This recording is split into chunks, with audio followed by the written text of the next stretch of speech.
Hi, I'm Emma Truscott. And I'm Sophia Gillespie. We asked 6 seniors what they knew about genocide in Thailand. Even though the topic of genocide is difficult to discuss, we feel it should be recognized in our school system. In southern Thailand, Patni insurgents have deliberately targeted civilians with large-scale attacks beginning in 2004. Thailand is known widely as the land of smiles, but within the fabric of its society is an underlying pattern of firearm use. Here's how our peers answer questions about genocide in Thailand.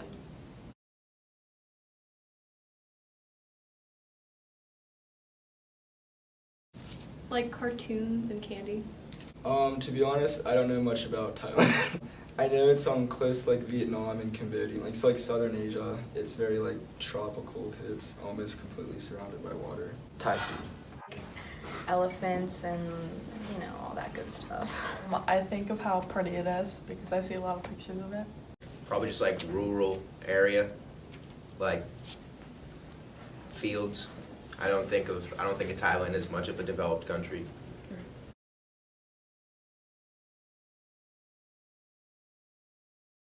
Definitely lower than the U.S. 30%. Hopefully low. 10%? Oh, I don't know. Very high. Well, when I think of it, I don't think of anything that's really happening in the Middle East, so I wouldn't think of anything really serious, you know what I mean?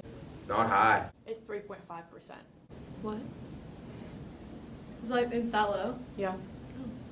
3.5? Oh, okay. Oh, okay, that's good. Oh, wow. 3.5%.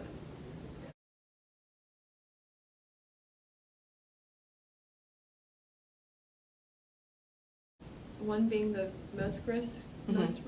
Yeah. And 162 being least risk. Probably 155. I'm gonna go with 11. 137. Maybe 52nd. I would think somewhere in the hundreds, not really far down. I don't believe it could be very high up there because I don't believe that there would be a lot of people there in general, a lot of people in groups. It's actually 35. But the 3.5%. I know. Okay. It's 35. Oh, okay. Dang. Oh, wow. That's really sad. Oh my god. That's crazy. Wow. Okay.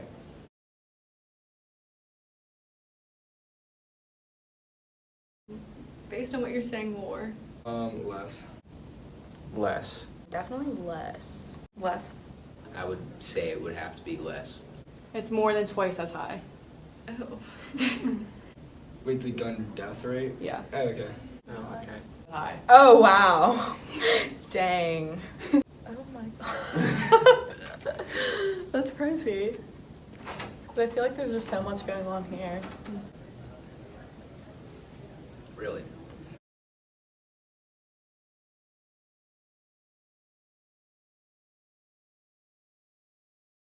I kind of think that's trash.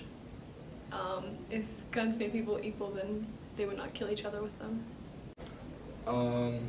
Guns make people equal. I don't think that really makes sense. Because, does it mean, if people have guns, then they're equal to people like each other? I don't know. That doesn't really make sense to me. I don't think guns make people equal. No guns make people equal. There you go. No. I don't think guns make people equal. I don't like the whole gun thing.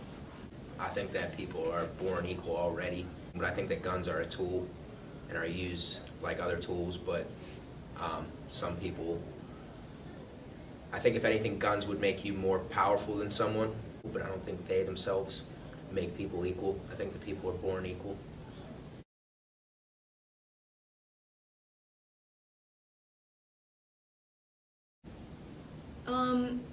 Kind of basically, considering that the only time we ever talk about genocide is the Holocaust or sometimes the Rwandan genocide.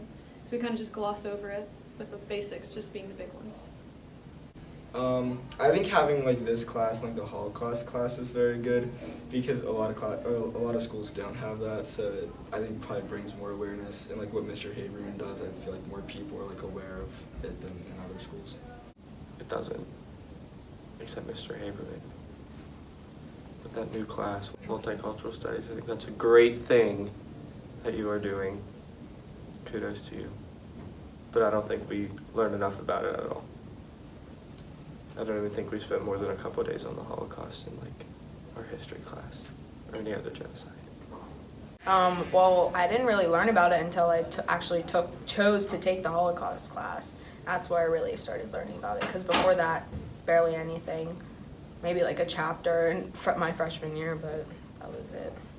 I think I talked about it literally my sophomore year, and that was it. I would never talk about it. I think that we don't teach enough about genocide.